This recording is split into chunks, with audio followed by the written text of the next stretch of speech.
The guy who walked out on the Yankees right before the playoffs and went to play for our biggest rival is rocking a ridiculous .46 ERA. And he just sent a message straight to Brian Cashman. If you want me back, you're gonna have to apologize first. Are you kidding me? What's up, Bronx faithful? Welcome back to Bronx Bomber News. Man, before I drop this absolute bombshell that ESPN just updated, and that is driving me absolutely nuts, do me a huge favor, smash that like button, subscribe to the channel, and hit that notification bell. Look, we are making a hard push toward our goal of 8,000 subscribers, and I need every single one of you riding shotgun with us here at the desk. But let's get into it. You guys are not going to believe what's happening behind the scenes. If you told me at the beginning of the year that we'd even be considering a reunion with this guy, I would have laughed in your face. But the truth is, our bullpen has been giving us heart attacks for the past few years, and the name dividing the fan base right now is an old acquaintance we all love to hate, Aroldis Chapman. Can you believe this? The guy is lights out right now, and it might force Brian Cashman to make the toughest decision of his life before the trade deadline. The trade rumors are blowing up behind the scenes because the Cuban Missile is officially a hot commodity on the reliever market.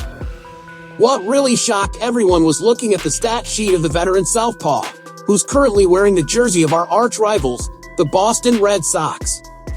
Putting a 6'4", 235-pound powerhouse back in the Bronx would be the immediate answer to our postseason woes. If this happens, we'd instantly lock down a closing duo that's practically unhittable. We'd have two guys playing elite baseball under the brightest lights in the Bronx.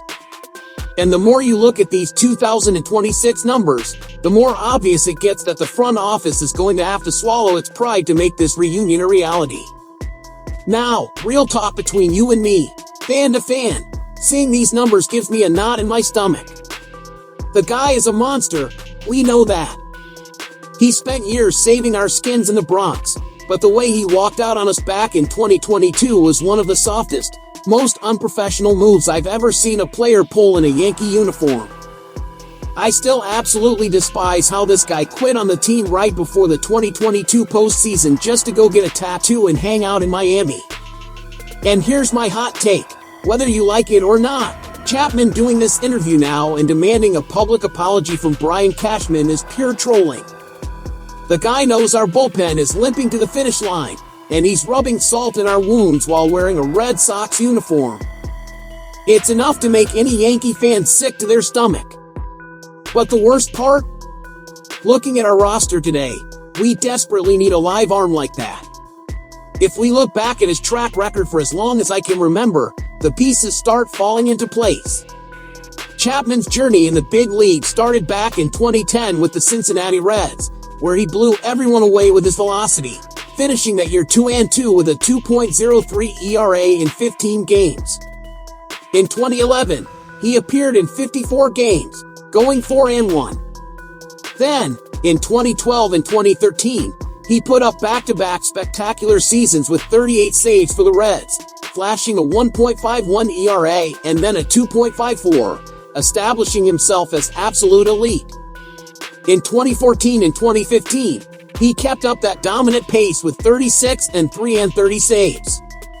In 2016, he came to the Yankees for the first time, went 3-0 with a 2.01 ERA in 31 games, and ended up getting flipped at the deadline to the Chicago Cubs, where he locked down 16 saves and won a World Series, rocking a ridiculous 1.01 ERA down the stretch.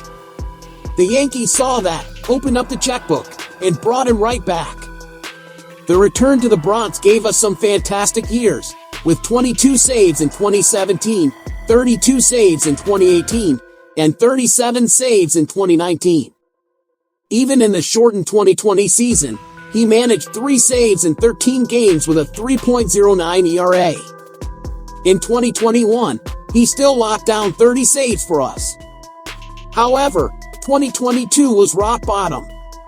Plagued by injuries and attitude issues, he went 4-4, finishing with the worst ERA of his life at 4.46 in 54 games, closing out his tenure with just 9 saves and a worrying 1.43 WHIP. He left on terrible terms, spent time in Kansas City in 2023, and got traded to the Texas Rangers, where he picked up 4 saves and won another World Series ring that same year. In 2024, he pitched for the Pittsburgh Pirates in 68 games, going 5-5 with 14 saves and 98 strikeouts. But the real miracle happened when he signed with the Boston Red Sox for 2025. If you look coldly at what he's doing over there in Boston, it's enough to make you cry. Our division is an absolute dogfight. The Orioles are flying high, and we all know postseason games are won in the 8th and 9th innings. And what Chapman is doing at 38 years old is just insane. Check out his stats on ESPN. The guy has come into 20 games, pitched 19 and a third innings, and given up only 1 earned run the entire season. He's rocking a ridiculous .46 ERA, 26 strikeouts, and a spectacular .92 whip. The guy is straight up locking down the 9th inning for our biggest rival. This is absolute clickbait gold for any sports analyst out there. But putting anger aside, the baseball fit would be perfect. Bringing Chapman in would give us a dominant lefty arm with absurd control in the strike zone this season, where he already has 13 saves, putting him tied for 7th in the entire league. The 9th inning wouldn't even be fair, him controlling the tempo with his powerhouse fastball and the precision he's recovered. Combining that kind of performance with what we need right now would put this team right back on top to chase a ring. But the front office knows the baggage that comes with bringing back someone who burned every bridge and betrayed the clubhouse before the playoffs. If it works, number 28 comes to the Bronx. If it blows up, we'll be hearing about it for years. At the end of the day, the biggest question isn't even what we'd have to send to Boston in a trade. The question is pride. What matters more to you?